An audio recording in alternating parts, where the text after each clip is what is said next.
La carta del apóstol Pablo a los Romanos, capítulo 1.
Anunciando la buena noticia acerca de su Hijo. Algo que siempre pido en oración es que Dios mediante se presente la oportunidad de ir por fin a verlos, pues tengo muchos deseos de visitarlos para llevarles algún don espiritual que los ayude a crecer firmes en el Señor. Cuando nos encontremos, quiero alentarlos en la fe, pero también me gustaría recibir aliento de la fe de ustedes.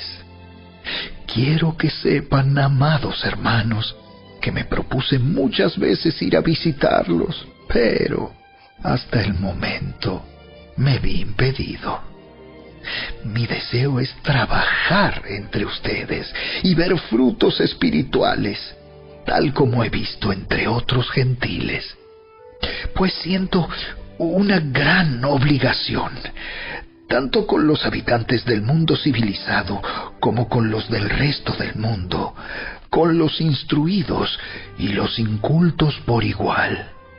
Así que estoy ansioso por visitarlos también a ustedes, que están en Roma, para predicarles la buena noticia.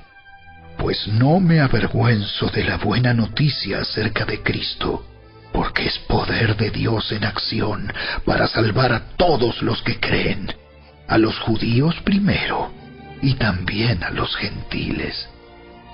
Esa buena noticia nos revela cómo Dios nos hace justos ante sus ojos, lo cual se logra del principio al fin por medio de la fe. Como dicen las Escrituras, es por medio de la fe que el justo tiene vida. Pero Dios muestra su ira desde el cielo contra todos los que son pecadores y perversos, que detienen la verdad con su perversión. Ellos conocen la verdad acerca de Dios, porque Él se la ha hecho evidente, pues desde la creación del mundo, todos han visto los cielos y la tierra, por medio de todo lo que Dios hizo. Ellos pueden ver a simple vista las cualidades invisibles de Dios, su poder eterno y su naturaleza divina. así que no tienen ninguna excusa para no conocer a Dios. Es cierto, ellos conocieron a Dios, pero no quisieron adorarlo como Dios, ni darle gracias. En cambio, comenzaron a inventar ideas necias sobre Dios. Como resultado, la mente les quedó en oscuridad y confusión. Afirmaban ser sabios, pero se convirtieron en completos necios. Y en lugar de adorar al Dios inmortal y glorioso, rindieron culto a ídolos que ellos mismos se hicieron con forma de simples mortales, de aves, de animales de 4 patas y de reptiles. Entonces Dios los abandonó para que hicieran todas las cosas vergonzosas que deseaban en su corazón. Como resultado, usaron sus cuerpos para hacerse cosas viles y degradantes entre sí. Cambiaron la verdad acerca de Dios por una mentira, y así rindieron culto y sirvieron a las cosas que Dios creó, pero no al Creador mismo, quien es digno de eterna alabanza. Amén.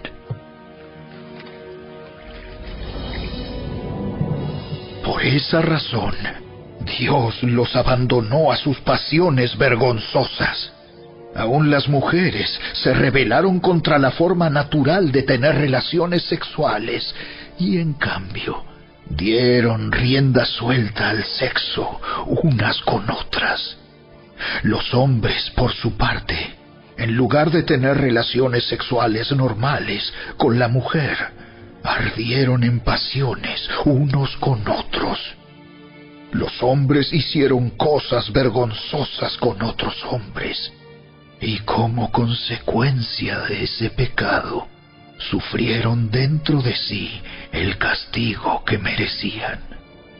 Por pensar que era una tontería reconocer a Dios, Él los abandonó a sus tontos razonamientos y dejó que hicieran cosas que jamás deberían hacerse.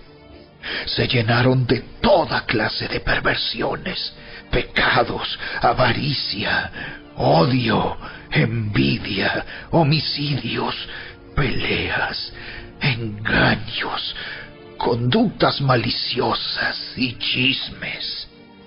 Son traidores, insolentes, arrogantes, fanfarrones y gente que odia a Dios. Inventan nuevas formas de pecar y desobedecen a sus padres. No quieren entrar en razón. No cumplen lo que prometen. Son crueles y no tienen compasión.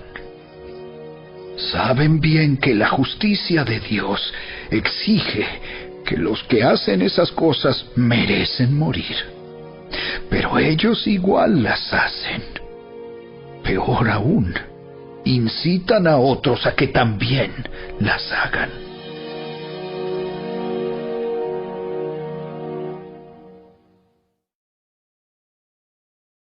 Capítulo 2.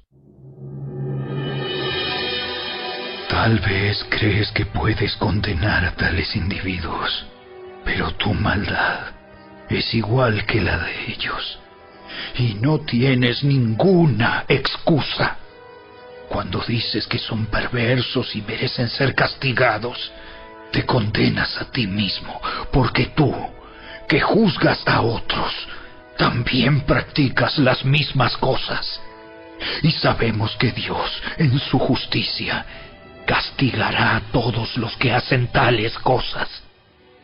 Y tú, que juzgas a otros por hacer esas cosas, ¿cómo crees que podrás evitar el juicio de Dios cuando tú haces lo mismo? ¿No te das cuenta de lo bondadoso, tolerante y paciente que es Dios contigo? ¿Acaso eso no significa nada para ti?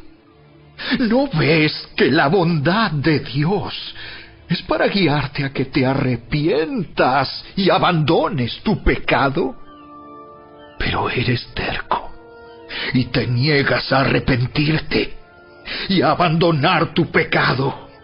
Por eso vas acumulando un castigo terrible para ti mismo, pues se acerca el día de la ira, en el cual se manifestará el justo juicio de Dios. Él juzgará a cada uno según lo que haya hecho. Dará vida eterna a los que siguen haciendo el bien, pues de esa manera demuestran que buscan la gloria, el honor y la inmortalidad que Dios ofrece. Pero derramará su ira y enojo sobre los que viven para sí mismos, los que se niegan a obedecer la verdad y en cambio viven entregados a la maldad. Habrá aflicción y angustia para todos los que siguen haciendo lo malo, para los judíos primero y también para los gentiles. Pero habrá gloria, honra y paz de parte de Dios para todos los que hacen lo bueno, para los judíos primero y también para los gentiles, pues Dios no muestra favoritismo. Los gentiles serán destruidos por el hecho de pecar, aunque nunca tuvieron la ley escrita de Dios, y los judíos, quienes sí tienen la ley de Dios, serán juzgados por esa ley porque no la obedecen. Pues el simple acto de escuchar la ley no nos hace justos ante Dios. Es obedecer la ley lo que nos hace justos ante sus ojos. Aún los gentiles, quienes no cuentan con la ley escrita de Dios, muestran que conocen esa ley cuando, por instinto, la obedecen, aunque nunca la hayan oído. Ellos demuestran que tienen la ley de Dios escrita en el corazón, porque su propia conciencia y sus propios pensamientos o los acusan, o bien les indican que están haciendo lo correcto. Y el mensaje que proclamo es que se acerca el día en que Dios juzgará por medio de Cristo Jesús la vida secreta de cada uno. Tú, que te llamas judío, confías en la ley de Dios y te jactas de tu relación especial con Él. Tú sabes lo que a Él le agrada. Sabes bien qué es lo correcto, porque se te ha enseñado su ley. Estás convencido de que eres guía para los ciegos y luz para los que andan perdidos en la oscuridad. Piensas que puedes instruir al ignorante y enseñar a los niños los caminos de Dios, pues estás seguro de que la ley de Dios te da pleno conocimiento y toda la verdad. Ahora bien, si tú enseñas a otros, ¿por qué no te enseñas a ti mismo? Predicas a otros que no se debe robar, ¿pero tú robas? Dices que está mal cometer adulterio, ¿pero tú cometes adulterio? Condenas la idolatría, ¿pero tú usas objetos robados de los templos paganos? Te sientes muy orgulloso de conocer la ley, pero deshonras a Dios al quebrantarla. No es extraño que las Escrituras digan: los gentiles blasfeman en nombre de Dios por causa de ustedes. La ceremonia judía de la circuncisión solo tiene valor si obedeces la ley de Dios. Pero si no obedeces la ley de Dios, no estás en mejor condición que un gentil incircunciso. Y si los gentiles obedecen la ley de Dios, ¿acaso Él no los considerará su propio pueblo? De hecho, Los gentiles incircuncisos que cumplen la ley de Dios los condenarán a ustedes, judíos, que están circuncidados y tienen la ley de Dios, pero no la obedecen. Pues no se es un verdadero judío solo por haber nacido de padres judíos, ni por haber pasado por la ceremonia de la circuncisión. No, un verdadero judío es aquel que tiene el corazón recto a los ojos de Dios. La verdadera circuncisión no consiste meramente en obedecer la letra de la ley, sino que es un cambio en el corazón, producido por el Espíritu, y una persona con un corazón transformado busca la aprobación de Dios, no la de la gente.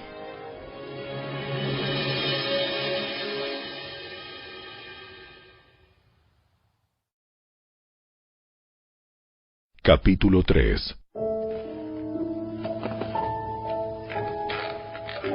Entonces, ¿cuál es la ventaja de ser judío?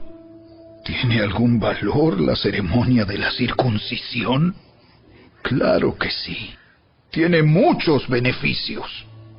En primer lugar, a los judíos se les confió toda la revelación de Dios. Es cierto, algunos de ellos fueron infieles.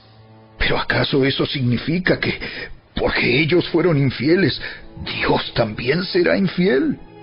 Por supuesto que no. Aun cuando todos los demás sean mentirosos, Dios es veraz, como dicen las Escrituras acerca de Él. Quedará demostrado que tienes razón en lo que dices, y ganarás tu caso en los tribunales. Sin embargo, algunos podrían decir, nuestro pecado cumple un buen propósito, porque muestra a otros lo justo que es Dios. ¿No es injusto entonces que Dios nos castigue? Este no es más que un punto de vista humano. ¡De ninguna manera! Si Dios no fuera completamente justo, ¿cómo tendría autoridad para juzgar al mundo? Sin embargo, alguien podría seguir argumentando, ¿por qué Dios me juzga como pecador si mi mentira realza su veracidad y le da más gloria a Él? Algunos incluso nos difaman asegurando que nosotros decimos, cuanto más pecamos, mejor. Los que dicen tales cosas merecen ser condenados. Ahora bien, ¿llegamos a la conclusión de que los judíos somos mejores que los demás? ¡Para nada! Tal como acabamos de demostrar, todos, sean judíos o gentiles, están bajo el poder del pecado. Como dicen las Escrituras, no hay ni un solo justo, ni siquiera uno. Nadie es realmente sabio. Nadie busca a Dios. Todos se desviaron. Todos se volvieron inútiles. No hay ni uno que haga lo bueno, ni uno solo. Lo que hablan es repugnante, como el mal olor de una tumba abierta. Su lengua está llena de mentiras. Veneno de serpientes gotea de sus labios. Su boca está llena de maldición y amargura. Se apresuran a matar. Siempre hay destrucción y sufrimiento en sus caminos. No saben dónde encontrar paz. No tienen temor de Dios en absoluto. Obviamente, la ley se aplica a quienes fue entregada, porque su propósito es evitar que la gente tenga excusas y demostrar que todo el mundo es culpable delante de Dios. Pues nadie llegará jamás a ser justo ante Dios por hacer lo que la ley manda. La ley sencillamente nos muestra lo pecadores que somos. Pero ahora, tal como se prometió tiempo atrás en los escritos de Moisés y de los profetas, Dios nos ha mostrado cómo podemos ser justos ante Él sin cumplir con las exigencias de la ley. Dios nos hace justos a sus ojos cuando ponemos nuestra fe en Jesucristo. Y eso es verdad para todo el que cree, sea quien fuere, pues todos hemos pecado. Nadie puede alcanzar la meta gloriosa establecida por Dios. Sin embargo, Dios nos declara justos, gratuita y bondadosamente, por medio de Cristo Jesús, quien nos liberó del castigo de nuestros pecados. Pues Dios ofreció a Jesús como el sacrificio por el pecado.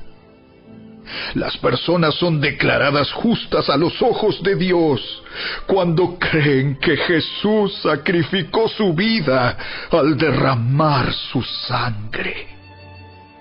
Ese sacrificio muestra que Dios actuó con justicia cuando se contuvo y no castigó a los que pecaron en el pasado, porque miraba hacia el futuro y de ese modo los incluiría en lo que llevaría a cabo en el tiempo presente. Dios hizo todo eso para demostrar su justicia, porque Él mismo es justo e imparcial, y declara a los pecadores justos a sus ojos cuando ellos creen en Jesús. ¿Podemos entonces jactarnos de haber hecho algo para que Dios nos acepte? No, porque nuestra libertad de culpa y cargo no se basa en la obediencia a la ley. Está basada en la fe. Así que somos declarados justos a los ojos de Dios por medio de la fe y no por obedecer la ley. Después de todo, ¿acaso Dios es solo el Dios de los judíos? ¿No es también el Dios de los gentiles? Claro que sí. Hay solo un Dios, y Él declara justos a judíos y gentiles únicamente por medio de la fe. Entonces, si hacemos énfasis en la fe, ¿eso significa que podemos olvidarnos de la ley? Por supuesto que no. De hecho, solo cuando tenemos fe, cumplimos verdaderamente la ley.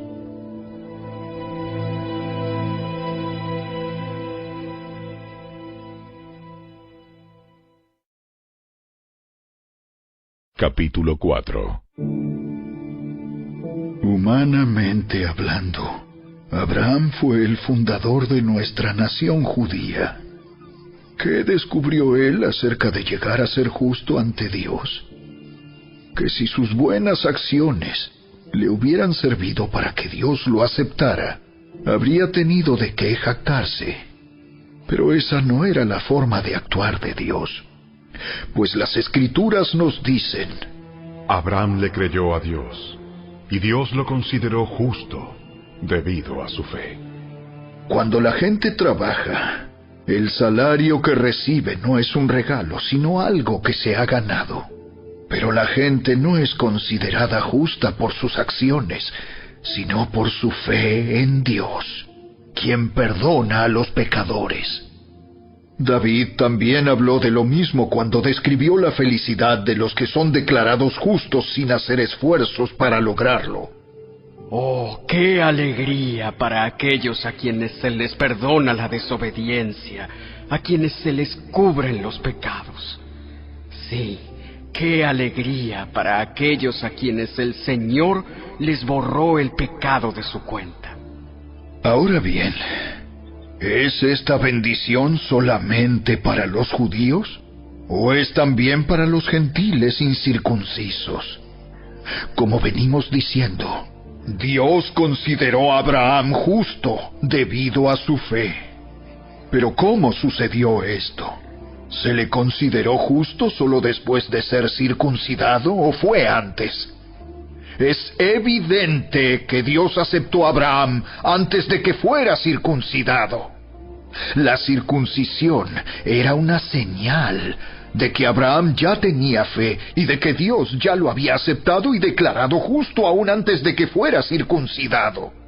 Por lo tanto, Abraham es el padre espiritual de los que tienen fe pero no han sido circuncidados. A ellos se les considera justos debido a su fe. Y Abraham también es el padre espiritual de los que han sido circuncidados, pero solo si tienen la misma clase de fe que tenía Abraham antes de ser circuncidado.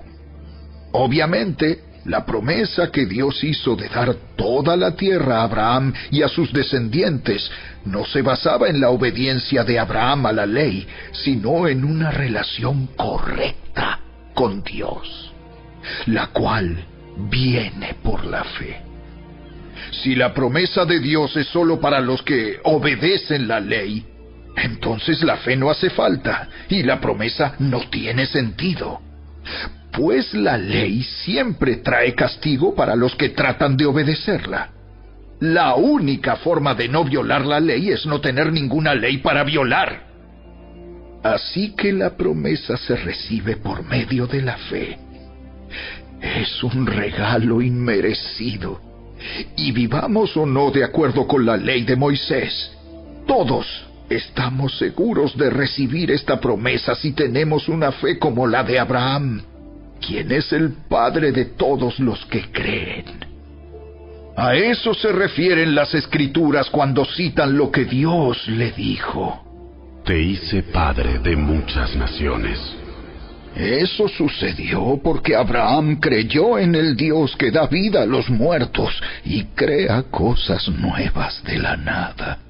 Aun cuando no había motivos para tener esperanza, Abraham siguió teniendo esperanza porque había creído en que llegaría a ser el padre de muchas naciones, pues Dios le había dicho: Esa es la cantidad de descendientes que tendrás. Y la fe de Abraham no se debilitó a pesar de que él reconocía que por tener unos 100 años de edad, su cuerpo ya estaba muy anciano para tener hijos, igual que el vientre de Sara. Abraham siempre creyó la promesa de Dios sin vacilar. De hecho, su fe se fortaleció aún más y así le dio gloria a Dios. Abraham estaba plenamente convencido de que Dios es poderoso para cumplir todo lo que promete. Y debido a su fe, Dios lo consideró justo. Y el hecho de que Dios lo considerara justo no fue solo para beneficio de Abraham, sino que quedó escrito también para nuestro beneficio, porque nos asegura que Dios nos considerará justos a nosotros también, si creemos en Él, quien levantó de los muertos a Jesús nuestro Señor. Él fue entregado a la muerte por causa de nuestros pecados y resucitado para hacernos justos a los ojos de Dios.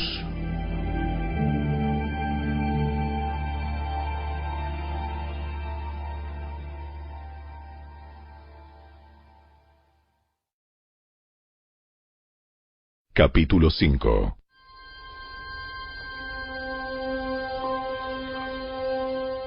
Por lo tanto, ya que fuimos declarados justos a los ojos de Dios por medio de la fe, tenemos paz con Dios gracias a lo que Jesucristo nuestro Señor hizo por nosotros. Debido a nuestra fe, Cristo nos hizo entrar en este lugar de privilegio inmerecido en el cual ahora permanecemos, y esperamos con confianza y alegría participar de la gloria de Dios. También nos alegramos al enfrentar pruebas y dificultades, porque sabemos que nos ayudan a desarrollar resistencia. Y la resistencia desarrolla firmeza de carácter, y el carácter fortalece nuestra esperanza segura de salvación. Y esa esperanza no acabará en desilusión, pues sabemos con cuánta ternura nos ama Dios, porque nos ha dado el Espíritu Santo para llenar nuestro corazón con su amor. Cuando éramos totalmente incapaces de salvarnos, Cristo vino en el momento preciso y murió por nosotros, pecadores. Ahora bien, casi nadie se ofrecería a morir por una persona honrada, aunque tal vez alguien podría estar dispuesto a dar su vida por una persona extraordinariamente buena. Pero Dios mostró el gran amor que nos tiene al enviar a Cristo a morir por nosotros cuando todavía éramos pecadores. Entonces, como se nos declaró justos a los ojos de Dios por la sangre de Cristo, con toda seguridad, Él nos salvará de la condenación de Dios. Pues, como nuestra amistad con Dios quedó restablecida por la muerte de su Hijo cuando todavía éramos sus enemigos, con toda seguridad seremos salvos por la vida de su Hijo. Así que ahora podemos alegrarnos por nuestra nueva y maravillosa relación con Dios, gracias a que nuestro Señor Jesucristo nos hizo amigos de Dios. Cuando Adán pecó, el pecado entró en el mundo. El pecado de Adán introdujo la muerte, de modo que la muerte se extendió a todos, porque todos pecaron. Es cierto, la gente ya pecaba aún antes de que se entregara la ley, pero no se le tomaba en cuenta como pecado, porque todavía no existía ninguna ley para transgredir. Sin embargo, desde los tiempos de Adán hasta los de Moisés, todos murieron, incluso los que no desobedecieron un mandamiento explícito de Dios como lo hizo Adán. Ahora bien, Adán es un símbolo, una representación de Cristo, quien aún tenía que venir. Pero hay una gran diferencia entre el pecado de Adán y el regalo del favor inmerecido de Dios. Pues el pecado de un solo hombre, Adán, trajo muerte a muchos. Pero aún más grande es la gracia maravillosa de Dios y el regalo de su perdón para muchos por medio de otro hombre, Jesucristo. Y el resultado del regalo del favor inmerecido de Dios es muy diferente de la consecuencia del pecado de ese primer hombre. Pues el pecado de Adán llevó a la condenación, pero el regalo de Dios nos lleva a ser declarados justos a los ojos de Dios, a pesar de que somos culpables de muchos pecados. Pues el pecado de un solo hombre, Adán, hizo que la muerte reinara sobre muchos. Pero aún más grande es la gracia maravillosa de Dios y el regalo de su justicia, porque todos los que lo reciben vivirán en victoria sobre el pecado y la muerte por medio de un solo hombre, Jesucristo. Así es, un solo pecado de Adán trae condenación para todos. Pero un solo acto de justicia de Cristo trae una relación correcta con Dios y vida nueva para todos. Por uno solo que desobedeció a Dios, muchos pasaron a ser pecadores. Pero por uno solo que obedeció a Dios, muchos serán declarados justos. La ley de Dios fue entregada para que toda la gente se diera cuenta de la magnitud de su pecado Pero mientras más pecaba la gente, más abundaba la gracia maravillosa de Dios. Entonces, así como el pecado reinó sobre todos y los llevó a la muerte, ahora reina en cambio la gracia maravillosa de Dios, la cual nos pone en la relación correcta con Él y nos da como resultado la vida eterna por medio de Jesucristo, nuestro Señor.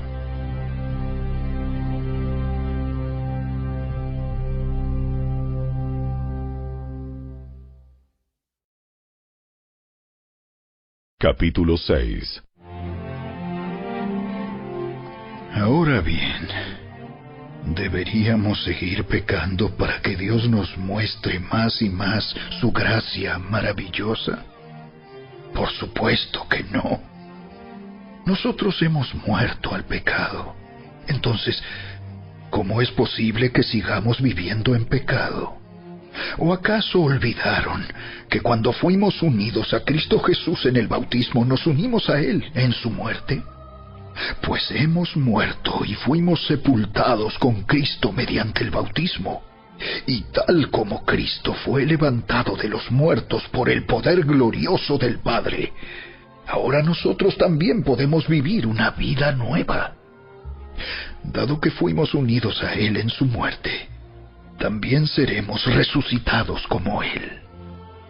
Sabemos que nuestro antiguo ser pecaminoso fue crucificado con Cristo para que el pecado perdiera su poder en nuestra vida. Ya no somos esclavos del pecado, pues cuando morimos con Cristo, fuimos liberados del poder del pecado. Y dado que morimos con Cristo, sabemos que también viviremos con Él. Estamos seguros de eso, porque Cristo fue levantado de los muertos y nunca más volverá a morir. La muerte ya no tiene ningún poder sobre Él. Cuando Él murió, murió una sola vez, a fin de quebrar el poder del pecado. Pero ahora que Él vive, vive para la gloria de Dios. Así también ustedes deberían considerarse muertos al poder del pecado y vivos para Dios por medio de Cristo Jesús. No permitan que el pecado controle la manera en que viven. No caigan ante los deseos pecaminosos. No dejen que ninguna parte de su cuerpo se convierta en un instrumento del mal para servir al pecado. En cambio, entréguense completamente a Dios, porque antes estaban muertos, pero ahora tienen una vida nueva. Así que usen todo su cuerpo como un instrumento para hacer lo que es correcto para la gloria de Dios. El pecado ya no es más su amo, porque ustedes ya no viven bajo las exigencias de la ley. En cambio, viven en la libertad de la gracia de Dios. Ahora bien, ¿eso significa que podemos seguir pecando porque la gracia de Dios nos ha liberado de la ley? Claro que no. ¿No se dan cuenta de que uno se convierte en esclavo de todo lo que decide obedecer? Uno puede ser esclavo del pecado, lo cual lleva a la muerte, o puede decidir obedecer a Dios, lo cual lleva a una vida recta. Antes ustedes eran esclavos del pecado, pero gracias a Dios, ahora obedecen de todo corazón la enseñanza que les hemos dado. Ahora son libres de la esclavitud del pecado y se han hecho esclavos de la vida recta. Uso la ilustración de la esclavitud para ayudarlos a entender todo esto, porque la naturaleza humana de ustedes es débil. En el pasado se dejaron esclavizar por la impureza y el desenfreno, lo cual los hundió aún más en el pecado. Ahora deben entregarse como esclavos a la vida recta para llegar a ser santos. Cuando eran esclavos del pecado, estaban libres de la obligación de hacer lo correcto. ¿Y cuál fue la consecuencia? Que ahora están avergonzados de las cosas que solían hacer, cosas que terminan en la condenación eterna. Pero ahora quedaron libres del poder del pecado y se han hecho esclavos de Dios. Ahora hacen las cosas que llevan a la santidad y que dan como resultado la vida eterna. Pues la paga que deja el pecado es la muerte, pero el regalo que Dios da es la vida eterna por medio de Cristo Jesús, nuestro Señor.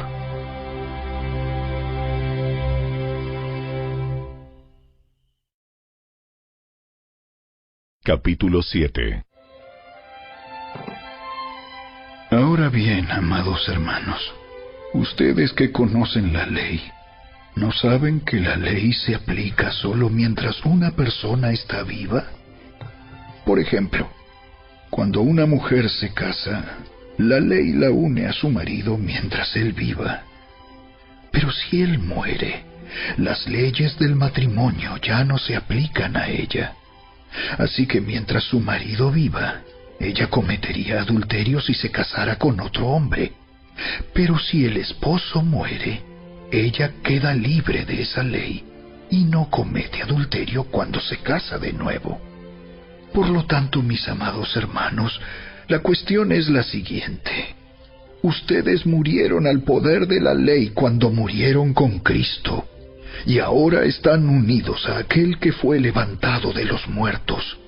Como resultado, podemos producir una cosecha de buenas acciones para Dios.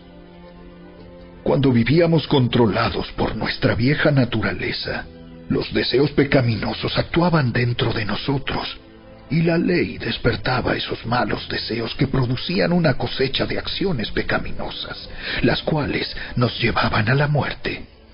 Pero ahora fuimos liberados de la ley porque morimos a ella y ya no estamos presos de su poder.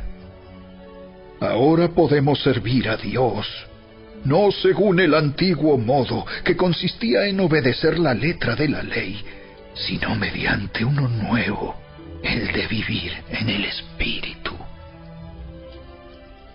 Ahora bien, ¿acaso sugiero que la ley de Dios es pecaminosa? De ninguna manera. De hecho, fue la ley la que me mostró mi pecado. Yo nunca hubiera sabido que codiciar es malo si la ley no dijera: no codicies. Pero el pecado usó ese mandamiento para despertar toda clase de deseos codiciosos dentro de mí. Si no existiera la ley, el pecado no tendría ese poder. Hubo un tiempo en que viví sin entender la ley.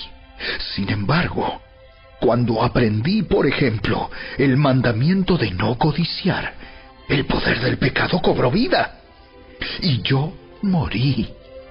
Entonces me di cuenta de que los mandatos de la ley que supuestamente traían vida, trajeron en cambio muerte espiritual.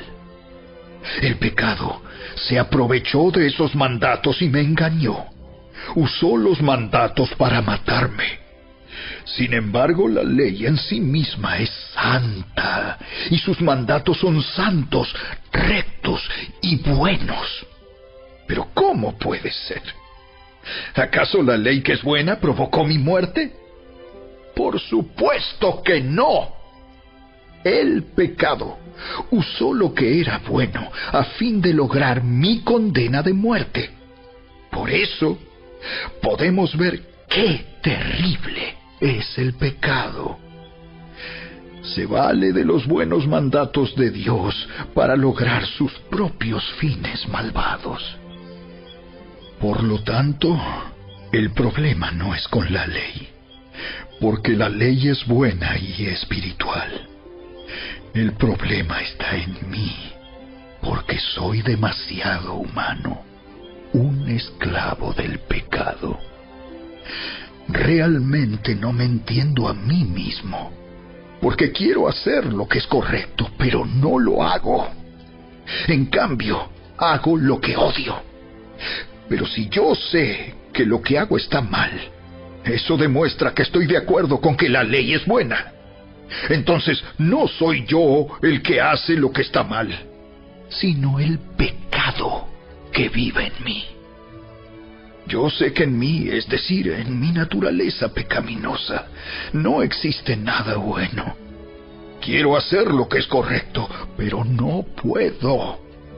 Quiero hacer lo que es bueno, pero no lo hago. No quiero hacer lo que está mal, pero igual lo hago. Ahora, si hago lo que no quiero hacer, realmente no soy yo el que hace lo que está mal, sino el pecado que vive en mí. He descubierto el siguiente principio de vida, que cuando quiero hacer lo que es correcto, no puedo evitar hacer lo que está mal. Amo la ley de Dios con todo mi corazón, pero hay otro poder dentro de mí que está en guerra con mi mente. Ese poder me esclaviza al pecado que todavía está dentro de mí. Soy un pobre desgraciado. ¿Quién me libertará de esta vida dominada por el pecado y la muerte? ¡Gracias a Dios! La respuesta está en Jesucristo, nuestro Señor. Así que ya ven, en mi mente de verdad quiero obedecer la ley de Dios, pero a causa de mi naturaleza pecaminosa, soy esclavo del pecado.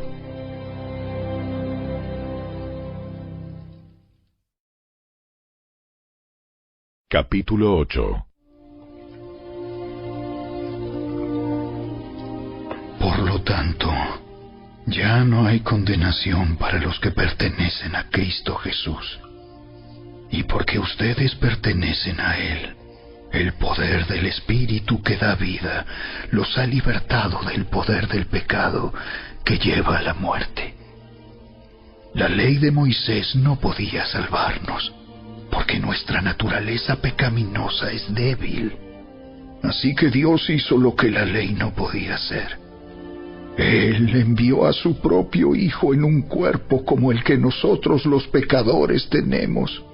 Y en ese cuerpo, mediante la entrega de su Hijo como sacrificio por nuestros pecados, Dios declaró el fin del dominio que el pecado tenía sobre nosotros. Lo hizo para que se cumpliera totalmente la exigencia justa de la ley a favor de nosotros, que ya no seguimos a nuestra naturaleza pecaminosa, sino que seguimos al Espíritu. Los que están dominados por la naturaleza pecaminosa piensan en cosas pecaminosas.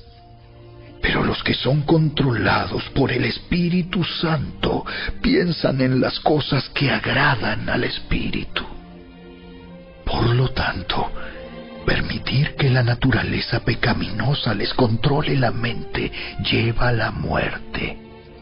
Pero permitir que el Espíritu les controle la mente lleva a la vida y a la paz.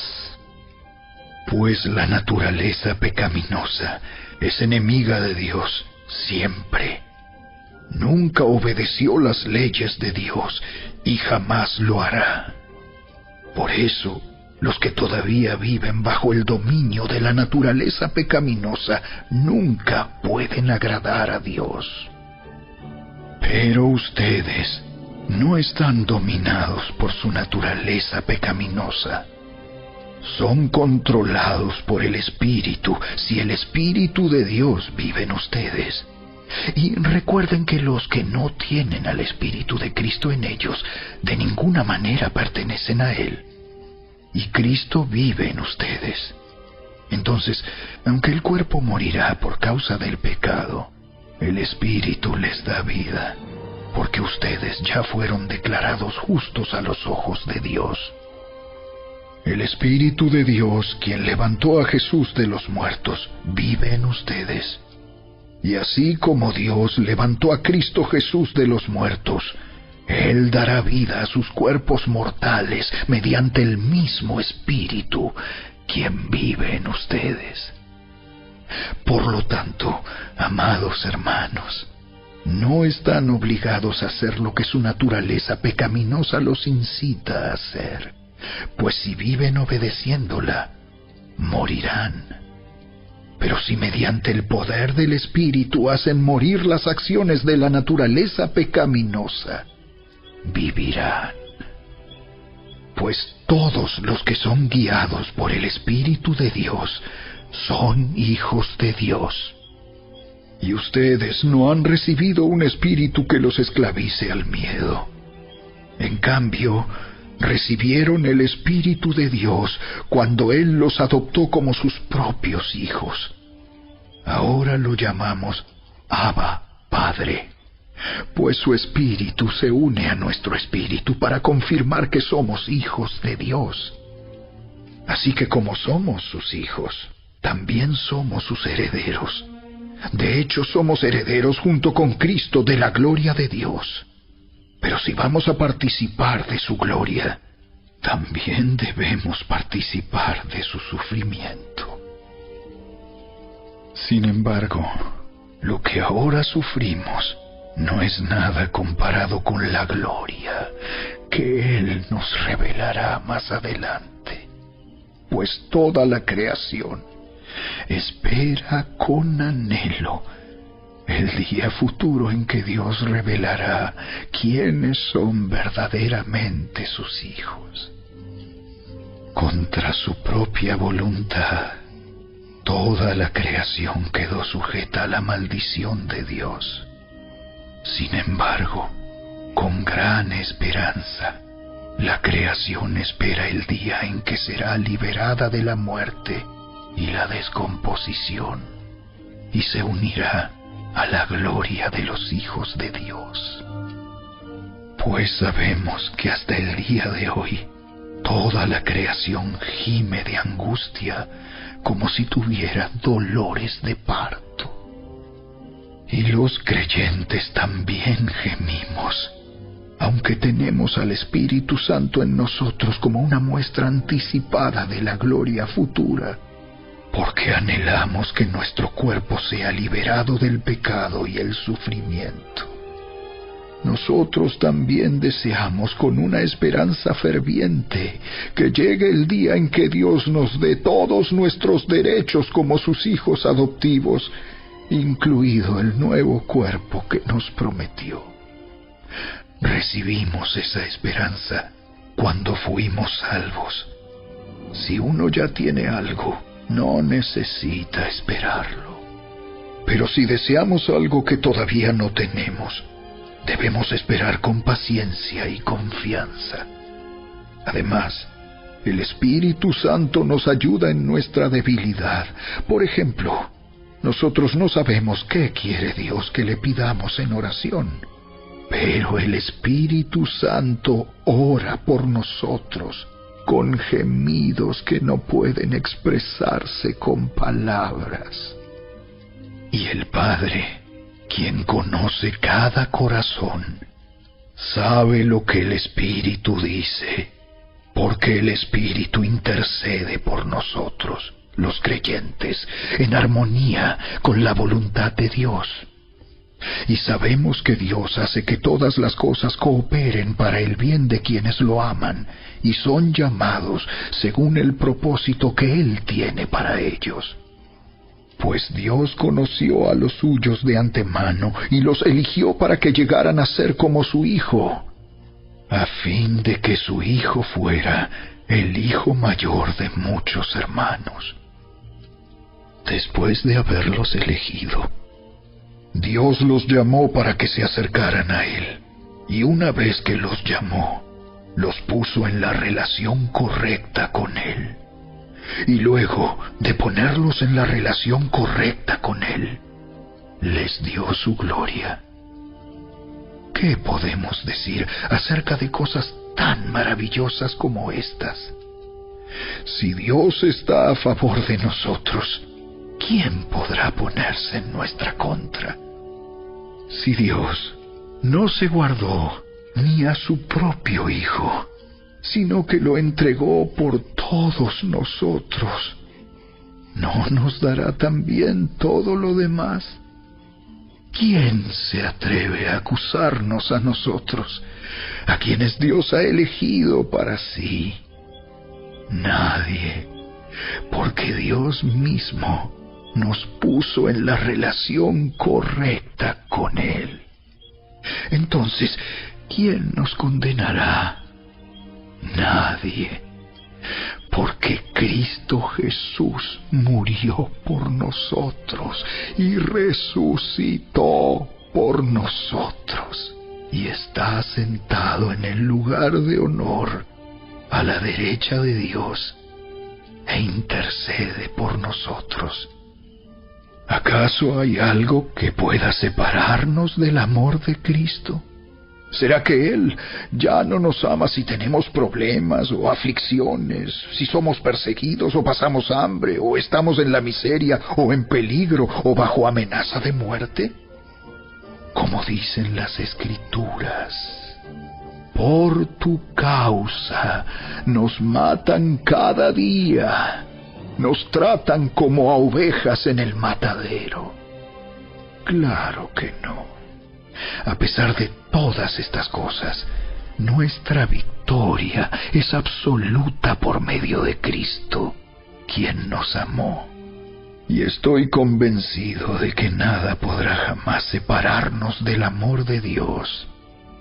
Ni la muerte, ni la vida, ni ángeles, ni demonios, ni nuestros temores de hoy, ni nuestras preocupaciones de mañana, ni siquiera los poderes del infierno pueden separarnos del amor de Dios.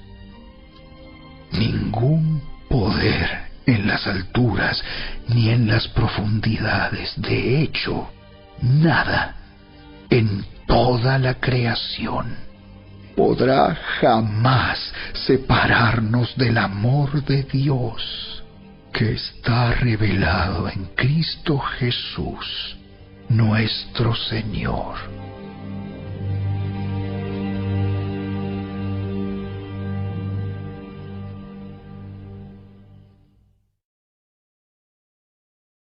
Capítulo 9.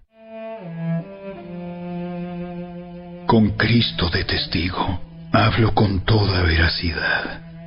Mi conciencia y el Espíritu Santo lo confirman. Tengo el corazón lleno de amarga tristeza e infinito dolor por mi pueblo, mis hermanos judíos.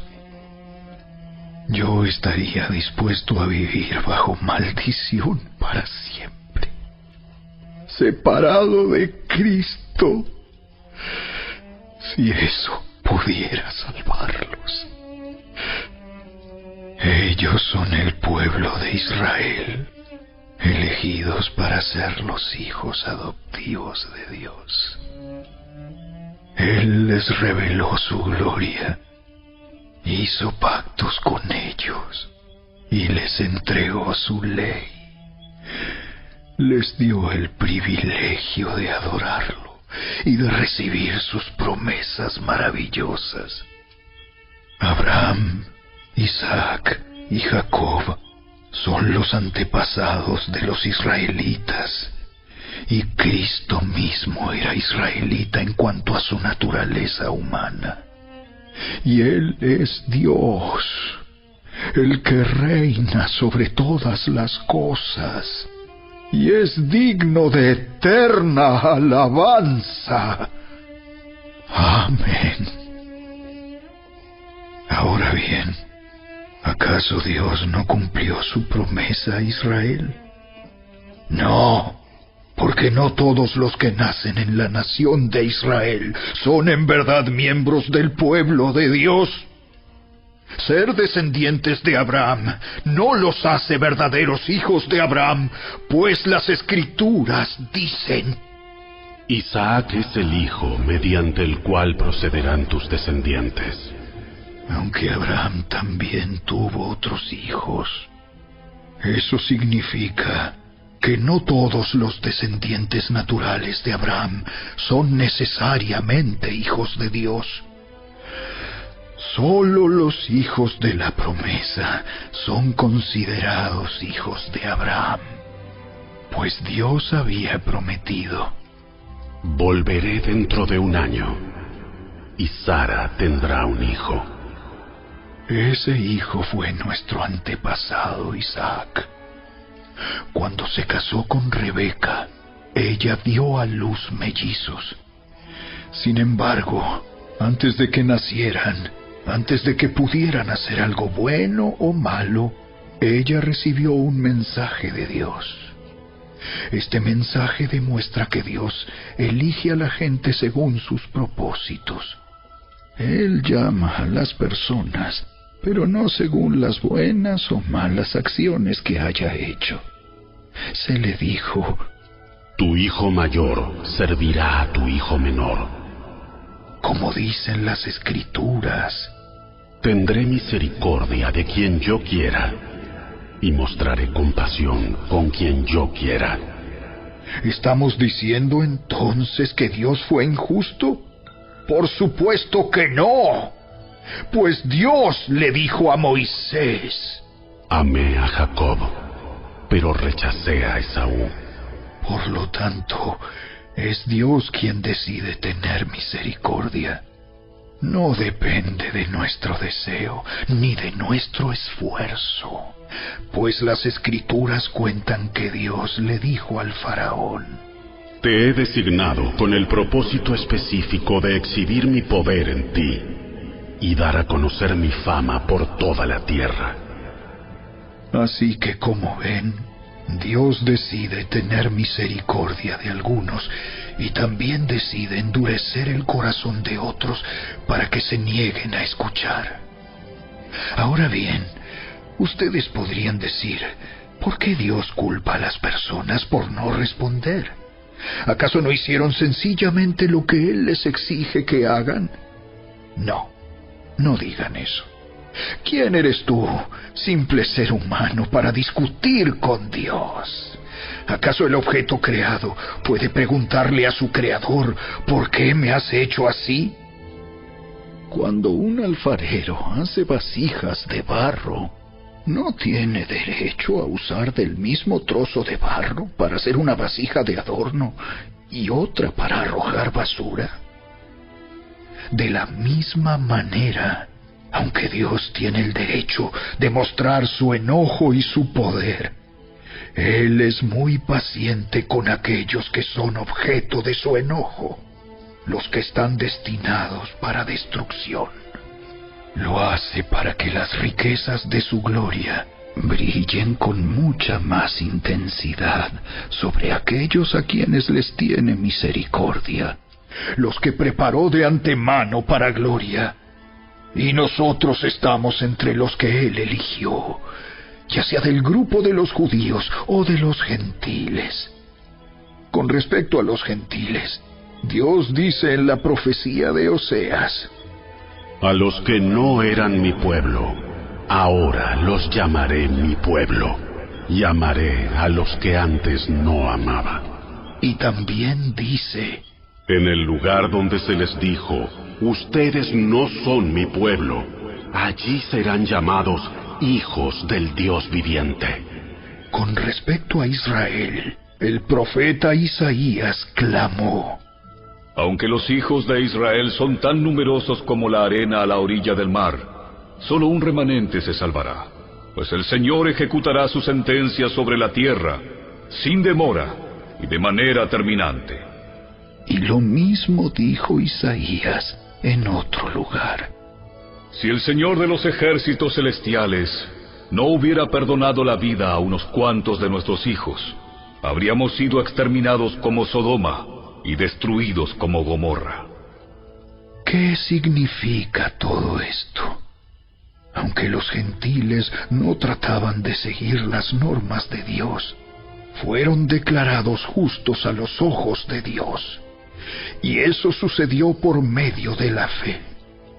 Pero los hijos de Israel, que se esforzaron tanto en cumplir la ley para llegar a ser justos ante Dios, nunca lo lograron. ¿Por qué no?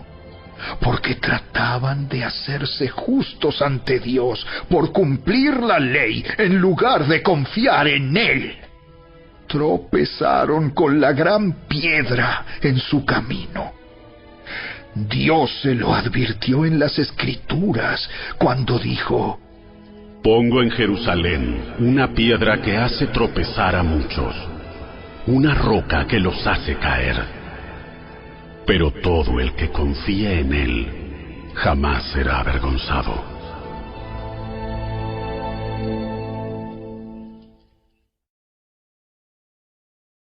Capítulo 10.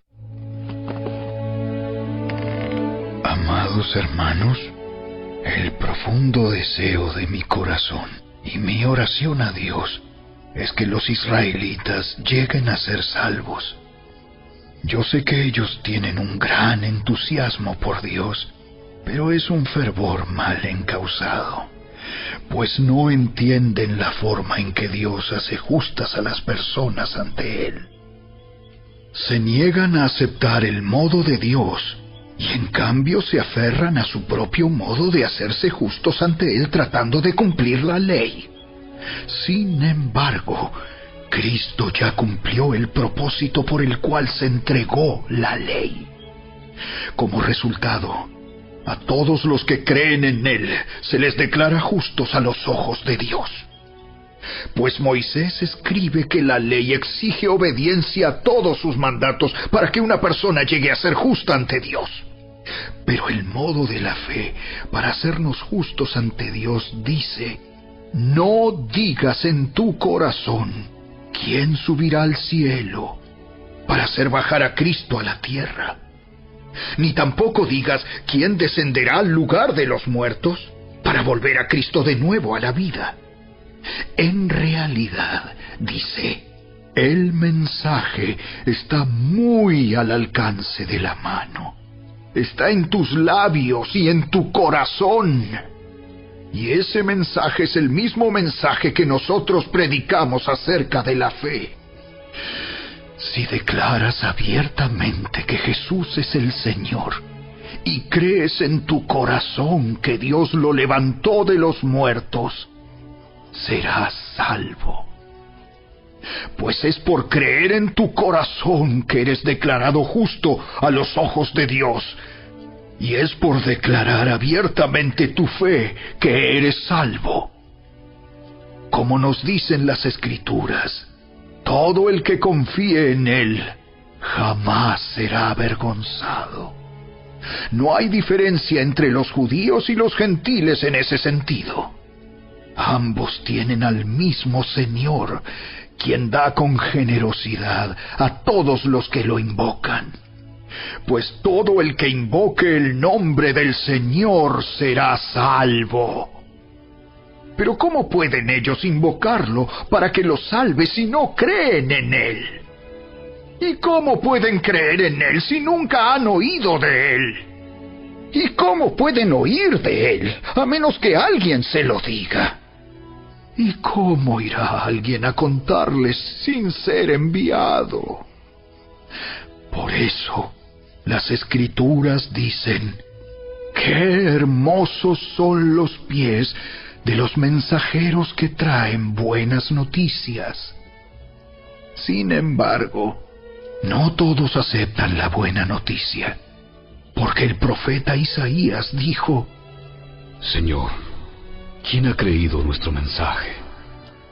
Así que la fe viene por oír, es decir, por oír la buena noticia acerca de Cristo. Pero pregunto, ¿De verdad el pueblo de Israel oyó el mensaje? Claro que sí. El mensaje se ha difundido por toda la tierra y sus palabras por todo el mundo. Vuelvo a preguntar, ¿entendió realmente el pueblo de Israel? Por supuesto que sí, pues incluso en el tiempo de Moisés, Dios dijo: despertaré sus celos con un pueblo que ni siquiera es una nación. Provocaré su enojo por medio de gentiles insensatos. Luego Isaías habló audazmente de parte de Dios y dijo: me encontraron personas que no me buscaban. Me mostré a los que no preguntaban por mí. Pero con respecto a Israel, Dios dijo: todo el día les abrí mis brazos, pero ellos fueron desobedientes y rebeldes.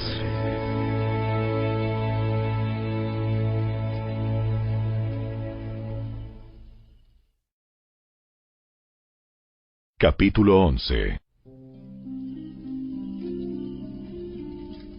Entonces pregunto, ¿acaso Dios ha rechazado a su propio pueblo, la nación de Israel? Por supuesto que no. Yo mismo soy israelita, descendiente de Abraham y miembro de la tribu de Benjamín. No, Dios no ha rechazado a su propio pueblo, al cual eligió desde el principio. ¿Se dan cuenta de lo que dicen las Escrituras sobre el tema? El profeta Elías se quejó del pueblo de Israel ante Dios y dijo: Señor, han matado a tus profetas y derribaron tus altares. Yo soy el único que queda con vida, y ahora me buscan para matarme a mí también. ¿Y recuerdan la respuesta de Dios? Él dijo: no, tengo a 7,000 más que nunca se han inclinado ante Baal. Lo mismo sucede hoy, porque unos cuantos del pueblo de Israel han permanecido fieles por la gracia de Dios, es decir, por su bondad inmerecida al elegirlos. Y como es mediante la bondad de Dios, entonces no es por medio de buenas acciones.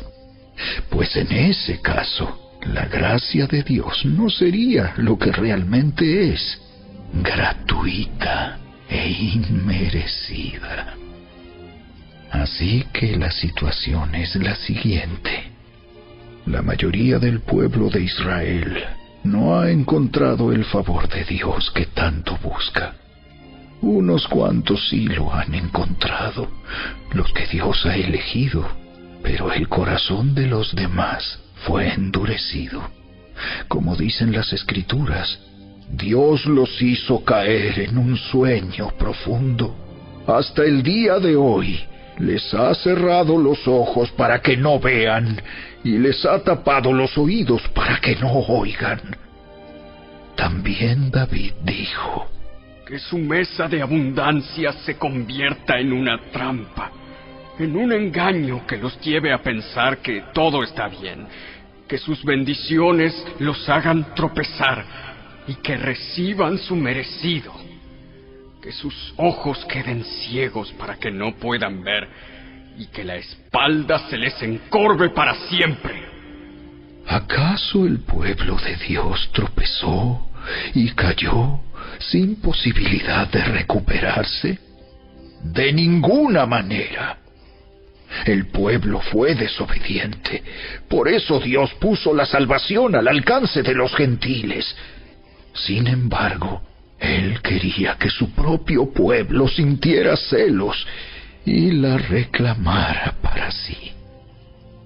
Ahora bien, si los gentiles fueron enriquecidos porque los israelitas rechazaron la oferta de salvación de Dios, imagínense cuánto más grande será la bendición para el mundo cuando ellos por fin la acepten. menciono todo lo anterior, especialmente para ustedes, los gentiles. Dios me designó apóstol a los gentiles. Pongo énfasis en esto, porque, de alguna manera, quiero hacer que los hijos de Israel sientan celos de lo que tienen ustedes los gentiles, y entonces yo pueda salvar a algunos de ellos. Pues si el rechazo de ellos hizo que Dios ofreciera la salvación al resto del mundo, la aceptación de ellos será algo aún más maravilloso. Será vida para los que estaban muertos. Y dado que Abraham y los otros patriarcas fueron santos, sus descendientes también serán santos, del mismo modo que toda la masa de pan es santa, porque la porción que se da como ofrenda es santa. Pues si las raíces del árbol son santas, las ramas también lo serán. Algunas ramas del árbol de Abraham, algunos del pueblo de Israel, han sido arrancadas, y ustedes, los gentiles, que eran ramas de un olivo silvestre, fueron injertados. Así que ahora ustedes también reciben la bendición que Dios prometió a Abraham y a sus hijos, con lo cual comparten con ellos el alimento nutritivo que proviene de la raíz del olivo especial de Dios. Así que no se jacten de haber sido injertados para reemplazar a las ramas que fueron arrancadas. Ustedes son solo una rama, no son la raíz. Tal vez digas, bueno, esas ramas fueron arrancadas para darme lugar a mí. Es cierto, pero recuerda, esas ramas fueron arrancadas porque no creyeron en Cristo. Y tú estás allí porque sí crees. Así que no te consideres tan importante. Más bien, teme lo que podría suceder. Pues si Dios no perdonó a las ramas originales, tampoco te perdonará a ti. Fíjate en que Dios es bondadoso, pero también es severo. Es severo con los que desobedecen, pero será bondadoso contigo si sigues confiando en su bondad. En cambio, si dejas de confiar, tú también serás arrancado por completo. Y si el pueblo de Israel abandona su incredulidad, volverá a ser injertado, pues Dios tiene poder para volver a injertarlo en el árbol. Tú, por naturaleza, eras una rama cortada de un olivo silvestre. Por lo tanto, si Dios estuvo dispuesto a ir en contra de la naturaleza al injertarte en un árbol cultivado, Él estará mucho más dispuesto a injertar las ramas originales en el árbol al que pertenecen. Mis amados hermanos, quiero que entiendan este misterio, para que no se vuelvan orgullosos de ustedes mismos.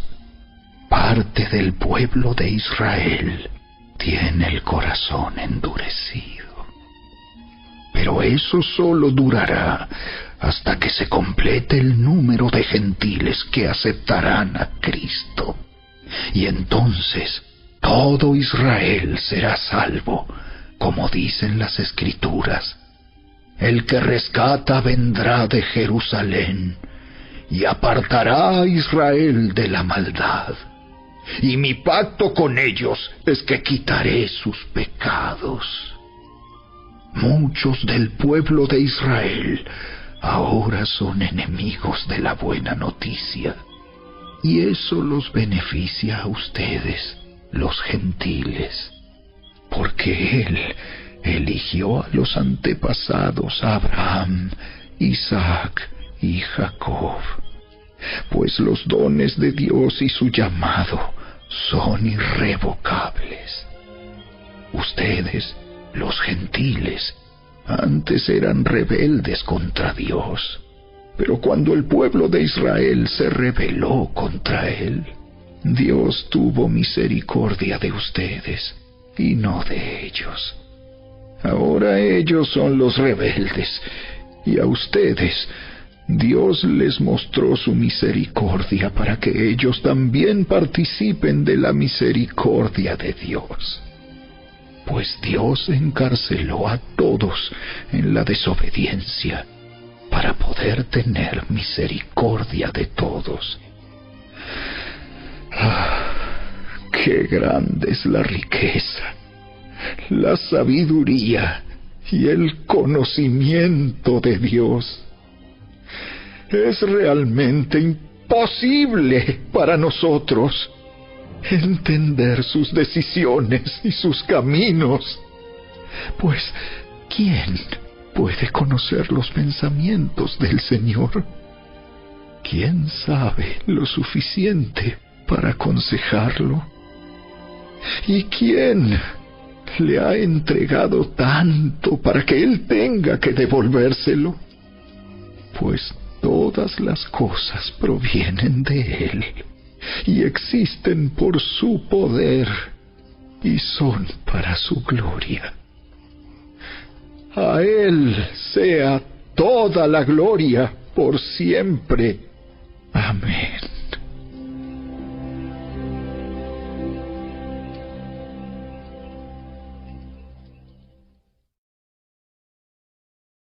Capítulo 12. Por lo tanto, amados hermanos, les ruego que entreguen su cuerpo a Dios por todo lo que Él ha hecho a favor de ustedes. Que sea un sacrificio vivo y santo, la clase de sacrificio que a Él le agrada. Esa es la verdadera forma de adorarlo. No imiten las conductas ni las costumbres de este mundo. Más bien dejen que Dios los transforme en personas nuevas al cambiarles la manera de pensar. Entonces aprenderán a conocer la voluntad de Dios para ustedes, la cual es buena, agradable y perfecta. Basado en el privilegio y la autoridad que Dios me ha dado, le advierto a cada uno de ustedes lo siguiente: ninguno se crea mejor de lo que realmente es. Sean realistas al evaluarse a ustedes mismos. Háganlo según la medida de fe que Dios les haya dado. Así como nuestro cuerpo tiene muchas partes y cada parte tiene una función específica, el cuerpo de Cristo también. Nosotros somos las diversas partes de un solo cuerpo y nos pertenecemos unos a otros. Dios, en su gracia, nos ha dado dones diferentes para hacer bien determinadas cosas. Por lo tanto, si Dios te dio la capacidad de profetizar, habla con toda la fe que Dios te haya concedido. Si tu don es servir a otros, sírvelos bien. Si eres maestro, enseña bien. Si tu don consiste en animar a otros, anímalos. Si tu don es dar, hazlo con generosidad. Si Dios te ha dado la capacidad de liderar, toma la responsabilidad en serio. Y si tienes el don de mostrar bondad a otros, hazlo con gusto. No finjan amar a los demás. Ámenlos de verdad. Aborrezcan lo malo. Aférrense a lo bueno. Ámense unos a otros con un afecto genuino y deleítense al honrarse mutuamente. No sean nunca perezosos, más bien trabajen con esmero y sirvan al Señor con entusiasmo. Alégrense por la esperanza segura que tenemos. Tengan paciencia en las dificultades y sigan orando. Estén listos para ayudar a los hijos de Dios cuando pasen necesidad. Estén siempre dispuestos a brindar hospitalidad. Bendigan a quienes los persiguen. No los maldigan, sino pídanle a Dios en oración que los bendiga. Alégrense con los que están alegres y lloren con los que lloran. Vivan en armonía unos con otros. No sean tan orgullosos como para no disfrutar de la compañía de la gente común. Y no piensen que lo saben todo. Nunca devuelvan a nadie mal por mal. Compórtense de tal manera que todo el mundo vea que ustedes son personas honradas. Hagan todo lo posible por vivir en paz con todos. Queridos amigos, nunca tomen venganza. Dejen que se encargue la justa ira de Dios, pues dicen las Escrituras: Yo tomaré venganza. Yo les pagaré lo que se merecen.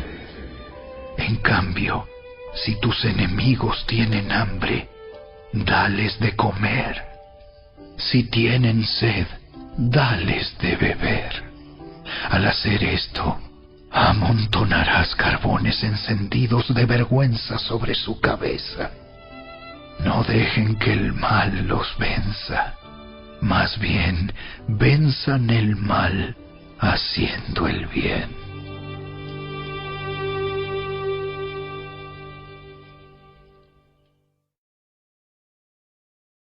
Capítulo 13. Toda persona debe someterse a las autoridades de gobierno, pues toda autoridad proviene de Dios, y los que ocupan puestos de autoridad están allí colocados por Dios. Por lo tanto, cualquiera que se rebele contra la autoridad, se rebela contra lo que Dios ha instituido, y será castigado. Pues las autoridades no infunden temor a los que hacen lo que está bien, sino en los que hacen lo que está mal. ¿Quieres vivir sin temor a las autoridades? Haz lo correcto, y ellas te honrarán.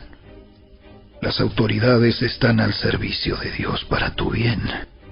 Pero si estás haciendo algo malo, por supuesto que deberías tener miedo, porque ellas tienen poder para castigarte. Están al servicio de Dios para cumplir el propósito específico de castigar a los que hacen lo malo. Por eso tienes que someterte a ellas, no solo para evitar el castigo, sino para mantener tu conciencia limpia. Por esas mismas razones, también paguen sus impuestos, pues los funcionarios de gobierno necesitan cobrar su sueldo. Ellos sirven a Dios con lo que hacen. Ustedes den a cada uno lo que le deben. Paguen los impuestos y demás aranceles a quien corresponda, y den respeto y honra a los que están en autoridad.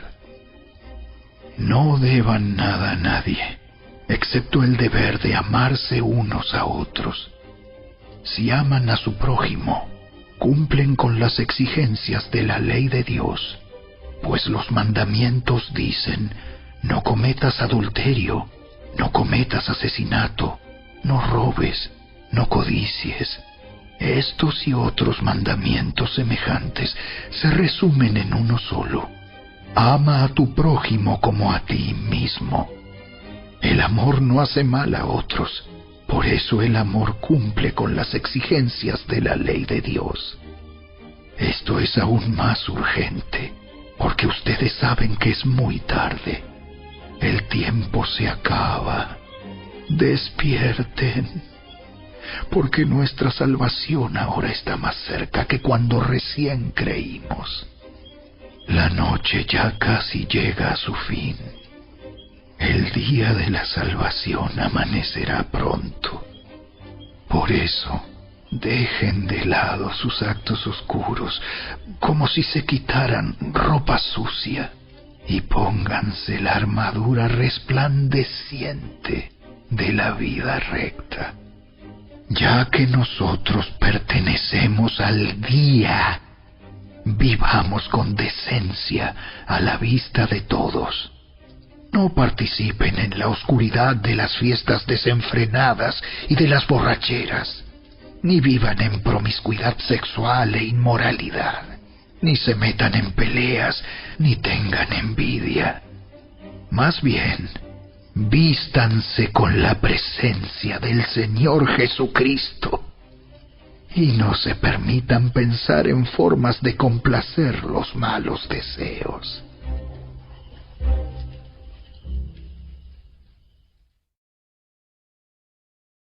Capítulo 14.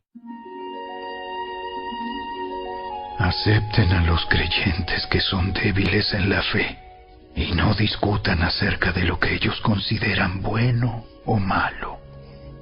Por ejemplo, un creyente piensa que está bien comer de todo, pero otro creyente, con una conciencia sensible, come solo verduras.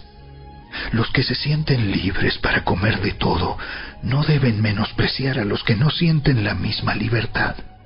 Y los que no comen determinados alimentos no deben juzgar a los que sí los comen, porque a esos hermanos Dios los ha aceptado.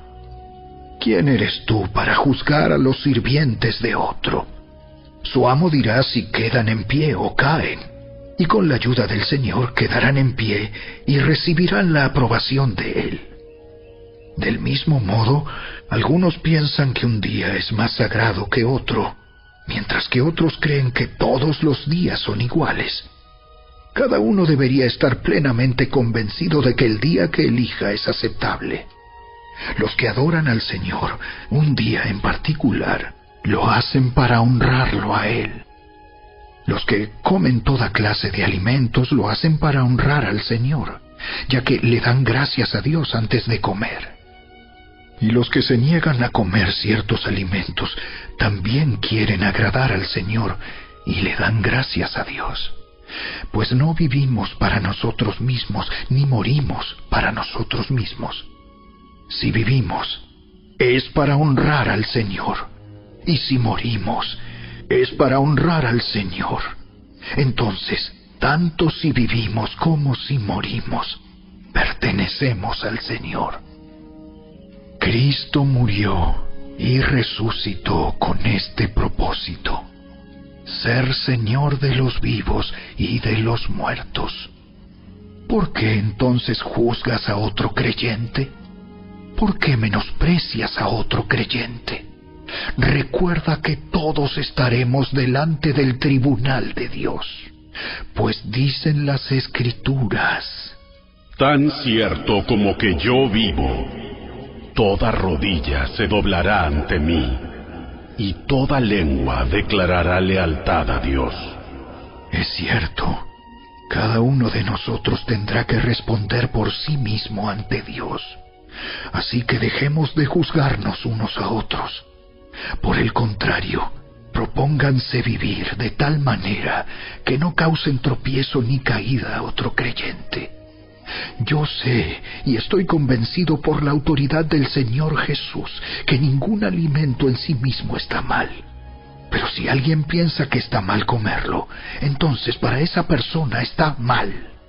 Si otro creyente se angustia por lo que tú comes, entonces no actúas con amor si lo comes. No permitas que lo que tú comes destruya a alguien por quien Cristo murió. Entonces no serás criticado por hacer algo que tú crees que es bueno. Pues el reino de Dios no se trata de lo que comemos o bebemos, sino de llevar una vida de bondad, paz y alegría en el Espíritu Santo. Si tú sirves a Cristo con esa actitud, agradarás a Dios y también tendrás la aprobación de los demás.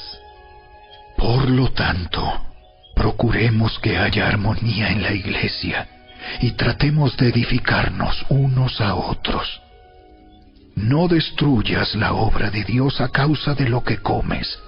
Recuerda que todos los alimentos están permitidos, Lo malo es comer algo que haga tropezar a otro.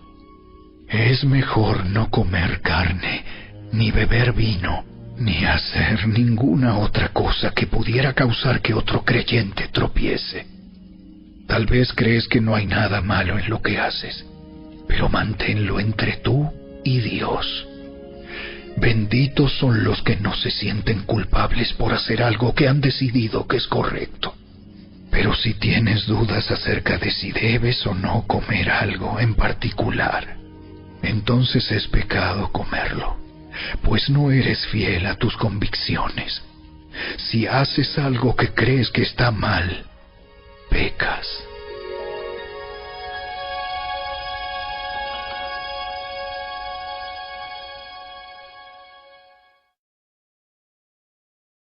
Capítulo 15.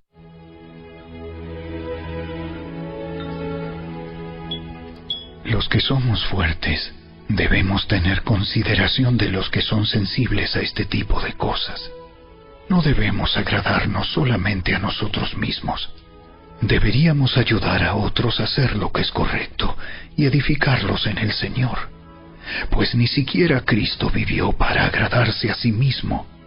Como dicen las Escrituras, los insultos de aquellos que te insultan, oh Dios, han caído sobre mí. Tales cosas se escribieron hace tiempo en las Escrituras para que nos sirvan de enseñanza, y las Escrituras nos dan esperanza y ánimo mientras esperamos con paciencia hasta que se cumplan las promesas de Dios. Que Dios, quien da esa paciencia y ese ánimo, los ayude a vivir en plena armonía unos con otros, como corresponde a los seguidores de Cristo Jesús. Entonces, todos ustedes podrán unirse en una sola voz para dar alabanza y gloria a Dios, el Padre de nuestro Señor Jesucristo. Por lo tanto, acéptense unos a otros, tal como Cristo los aceptó a ustedes, para que Dios reciba la gloria.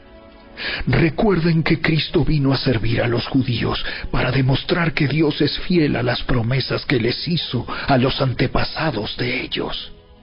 También vino para que los gentiles le dieran la gloria a Dios por la misericordia que Él tuvo con ellos.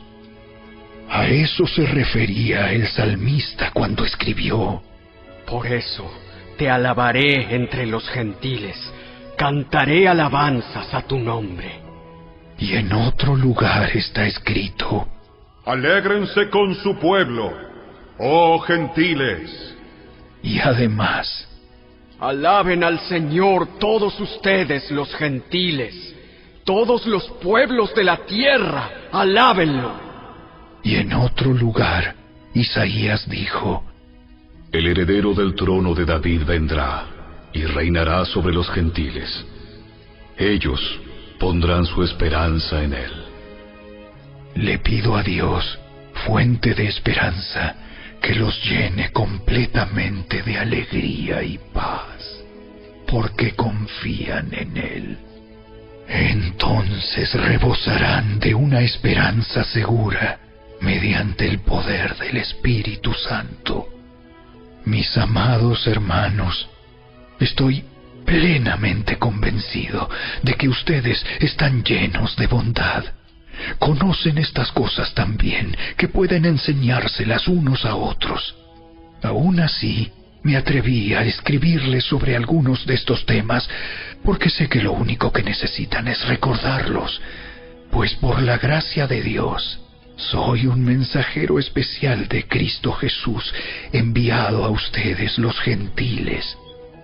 Les transmito la buena noticia para presentarlos como una ofrenda aceptable a Dios, hecha santa por el Espíritu Santo.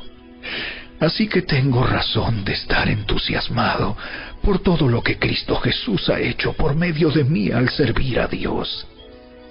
Sin embargo, no me atrevo a jactarme de nada, salvo de lo que Cristo ha hecho por medio de mí al llevar a los gentiles a Dios a través de mi mensaje y de la manera en que he trabajado entre ellos. Los gentiles se convencieron por el poder de señales milagrosas y maravillas, y por el poder del Espíritu de Dios. De esa manera presenté con toda plenitud la buena noticia de Cristo desde Jerusalén hasta llegar a la región del Ilírico. Mi gran aspiración siempre ha sido predicar la buena noticia donde nunca antes se ha oído el nombre de Cristo, y no donde otro ya ha comenzado una iglesia. He seguido el plan que mencionan las Escrituras, donde dice: los que nunca se enteraron de él, verán, y los que nunca oyeron de él, entenderán. De hecho, mi visita a ustedes se demoró tanto, precisamente porque estuve predicando en esos lugares. Ahora que terminé mi trabajo en estas regiones, y después de todos estos largos años de espera, tengo muchos deseos de ir a verlos. Estoy pensando viajar a España. Cuando lo haga, me detendré en Roma, y luego de disfrutar de la compañía de ustedes por un breve tiempo, podrán ayudarme con lo necesario para mi viaje. Sin embargo, antes de visitarlos, debo ir a Jerusalén para llevar una ofrenda a los creyentes de allí. Pues les cuento, los creyentes de Macedonia y Acaya con entusiasmo juntaron una ofrenda para los creyentes de Jerusalén que son pobres. Lo hicieron con gusto, porque se sienten en deuda con ellos. Dado que los gentiles recibieron las bendiciones espirituales de la buena noticia por parte de los creyentes de Jerusalén, sienten que lo menos que pueden hacer por ellos a cambio es ayudarlos económicamente. En cuanto yo entregue ese dinero y termine esa buena acción de los gentiles, iré a visitarlos a ustedes de camino a España. Cuando vaya, estoy seguro de que Cristo bendecirá en abundancia el tiempo que pasemos juntos. Mis amados hermanos, les pido encarecidamente, en el nombre de nuestro Señor Jesucristo, que se unan a mi lucha orando a Dios por mí. Háganlo por el amor que me tienen, ese amor que el Espíritu Santo les ha dado. Pídanle que me libre de los que están en Judea, que se niegan a obedecer a Dios. Pídanle también que los creyentes de allí estén dispuestos a aceptar la ofrenda que llevo a Jerusalén. Entonces, por la voluntad de Dios, podré ir a verlos con un corazón alegre y nos alentaremos unos a otros. Y que Dios, quien nos da su paz, esté con todos ustedes. Amén.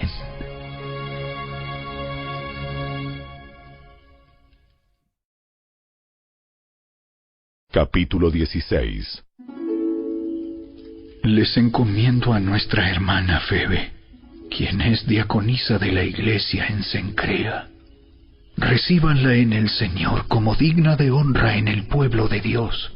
Ayúdenla en todo lo que necesite, porque ella ha sido de ayuda para muchos, especialmente para mí. Den mis saludos a Priscila y Aquila, mis colaboradores en el ministerio de Cristo Jesús. De hecho, ellos una vez arriesgaron la vida por mí. Yo les estoy agradecido, igual que todas las iglesias de los gentiles. Den también mis saludos a la iglesia que se reúne en el hogar de ellos. Saluden a mi querido amigo Epeneto. Él fue el primero de toda la provincia de Asia que se convirtió en seguidor de Cristo. Denle mis saludos a María, quien ha trabajado tanto por ustedes. Saluden a Andrónico y a Junias, judíos como yo, quienes estuvieron en la cárcel conmigo. Ellos son muy respetados entre los apóstoles y se hicieron seguidores de Cristo antes que yo. Saluden a Amplias, mi querido amigo en el Señor. Saludos también a Urbano, nuestro colaborador en Cristo, y a mi querido amigo Estaquis. Saluden a Apeles, un buen hombre aprobado por Cristo, y den mis saludos a los creyentes de la familia de Aristóbulo.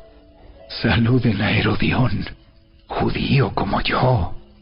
Saluden a los de la familia de Narciso, que son del Señor. Den mis saludos a Trifena y Trifosa, obreras del Señor, y a la amada Pérsida, quien ha trabajado tanto para el Señor. Saluden a Rufo, a quien el Señor eligió para hacer lo suyo, y también a su querida madre, quien ha sido como una madre para mí. Den mis saludos a Asíncrito, Flegonte, Hermas, Patrobas, Hermes y a los hermanos que se reúnen con ellos. Saluden también a Filólogo, Julia, Nereo y su hermana, y a Olimpas y a todos los creyentes que se reúnen con ellos. Salúdense unos a otros con un beso santo. Todas las iglesias de Cristo les envían saludos. Y ahora, mis amados hermanos, les pido algo más. Tengan cuidado con los que causan divisiones y trastornan la fe de los creyentes al enseñar cosas que van en contra de lo que a ustedes se les enseñaron. Manténganse lejos de ellos. Tales personas no sirven a Cristo nuestro Señor.